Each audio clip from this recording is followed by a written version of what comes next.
Yang sama-sama kami hormati Bapak dosen pengampu Bapak Muhammad Budi Hamidi SFME dan teman-teman seperjuangan saya yang sekelompok pada tugas-tugas kali ini. Di sini kami akan menyampaikan materi tentang aspek hukum dalam studi kelaikan bisnis.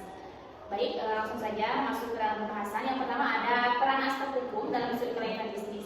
Nah, penekanan pada aspek hukum dalam studi kelaikan bisnis ini sangat penting karena setiap bisnis ini harus memenuhi sejumlah persyaratan hukum yang meliputi perizinan, pendaftaran usaha, serta kepatuhan terhadap peraturan yang berlaku. Nah, tanpa adanya kepastian hukum, bisnis ini dapat menghadapi sanksi administratif atau adanya pencabutan izin usaha tersebut.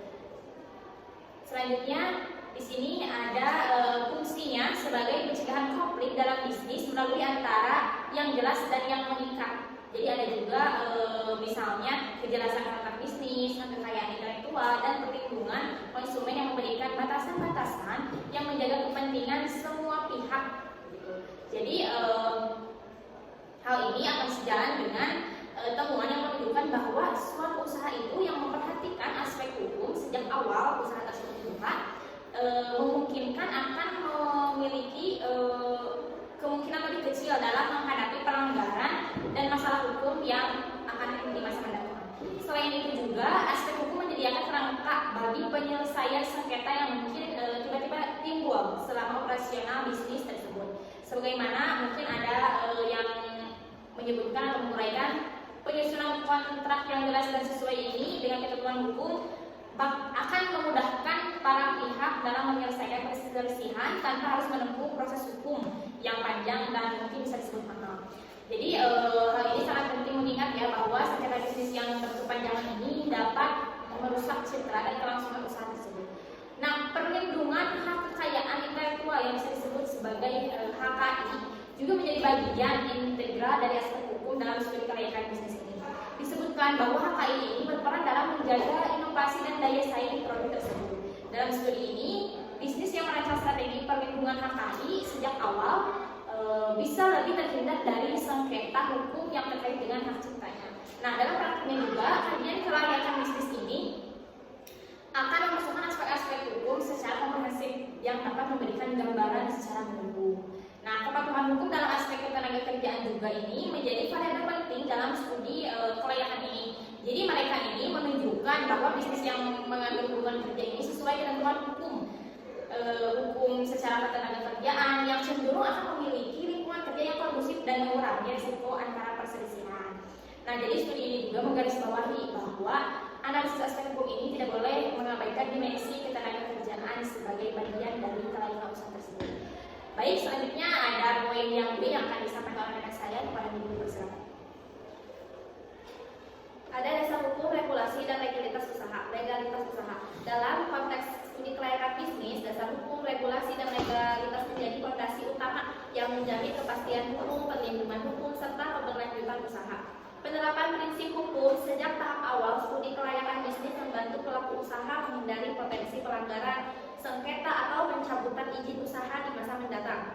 Salah satu regulasi utama yang menjadi dasar pendirian badan usaha di Indonesia adalah Undang-Undang Nomor 40 Tahun 2007 tentang perseroan terbatas. Undang-undang ini mengatur mekanisme pendirian struktur organisasi, kewajiban dan tanggung jawab hukum sebuah perseroan sebagai badan hukum. Perseroan ini wajib memiliki akta pendirian yang disahkan oleh notaris, disahkan oleh Kementerian Hukum dan Hak Asasi Manusia, serta memenuhi ketentuan modal dasar dan anggaran dasar yang telah ditetapkan. Dengan terpenuhinya unsur-unsur ini, badan usaha memperoleh status legalitas formal yang memberikan dasar hukum bagi kegiatan ekonominya. Selanjutnya ada Undang-Undang Nomor 11 Tahun 2020 tentang Cipta Kerja. Undang-undang ini menjadi tonggak penting dalam reformasi perizinan usaha di Indonesia. Melalui penerapan sistem perizinan berusaha berbasis resiko dan online, proses pendirian usaha menjadi lebih efisien dan terintegrasi. Hal ini lebih relevan dengan studi kelayakan bisnis karena dalam tahap evaluasi hukum, pelaku usaha harus menganalisis tingkat risiko kegiatan usahanya untuk menentukan jenis izin yang diperlukan, baik izin dasar, izin usaha, maupun izin komersial atau operasional. Selain kedua regulasi utama tersebut, sejumlahnya undang-undang Section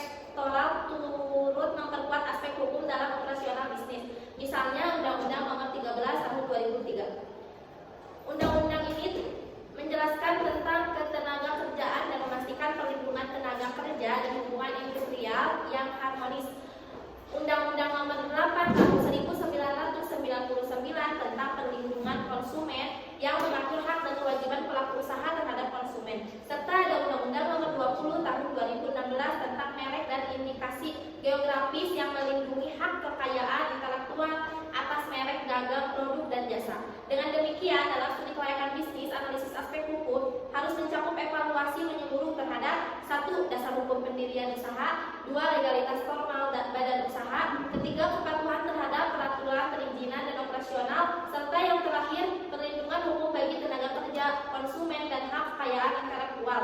Integrasi semua unsur tersebut menjamin bahwa bisnis tidak hanya layak secara ekonomi, tetapi juga layak secara hukum dan etika. Materi selanjutnya akan disampaikan oleh rekan saya. Padanya dipersilakan. Baik, selanjutnya ada aspek kontrak dan perjanjian bisnis. Kontrak dan perjanjian bisnis merupakan instrumen hukum yang sangat penting karena menjadi dasar pengaturan hak dan kewajiban para pihak. Kontrak yang disusun dengan baik dan sesuai ketentuan hukum memberikan kepastian hukum, mencegah timbulnya sengketa dan menjadi alat manajemen risiko hukum. Evaluasi terhadap kontrak meliputi formalitas dokumen, pelengkapan klausul, kesesuaian dengan peraturan perundang-undang, serta adanya mekanisme penyelesaian sengketa.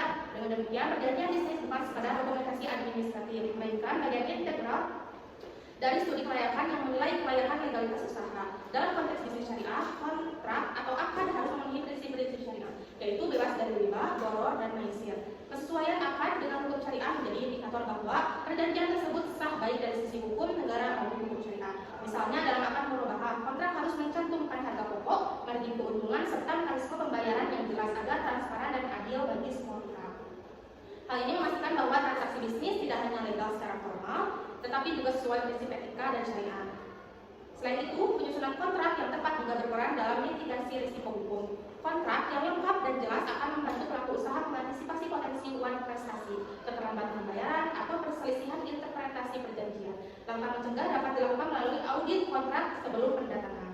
Selanjutnya, materi selanjutnya yaitu perlindungan hukum bagi pelaku dan konsumen. Perlindungan hukum bagi pelaku usaha dan konsumen merupakan aspek penting untuk menciptakan kepastian hukum, mengurangi risiko sengketa, serta membangun kepercayaan dalam transaksi bisnis. Perlindungan ini mencakup hak dan kewajiban masing-masing pihak, termasuk jaminan hukum agar hak konsumen terlindungi dan kewajiban pelaku usaha terpenuhi secara adil.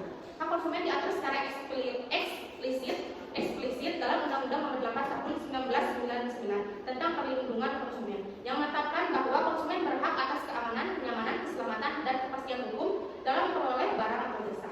Pasal 4 Undang-Undang Nomor 8 1999 menyebutkan hak-hak konsumen antara lain. Yang pertama adalah hak atas kenyamanan, keamanan, dan keselamatan dalam mengkonsumsi barang dan jasa. Yang kedua, hak memperoleh informasi yang benar, jelas, dan jujur mengenai kondisi dan jaminan barang dan jasa. Yang ketiga, hak untuk didengar pendapat dan keseluruhan atas barang jasa yang digunakan. Dan yang terakhir, hak memperoleh kompensasi ganti rugi dan atau penggantian apabila barang dan jasa yang diterima tidak sesuai dengan perjanjian.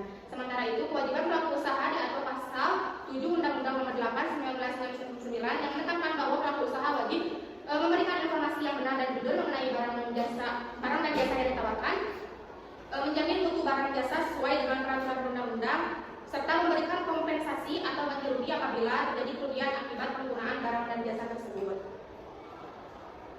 Baik, selanjutnya ke materi yang selanjutnya.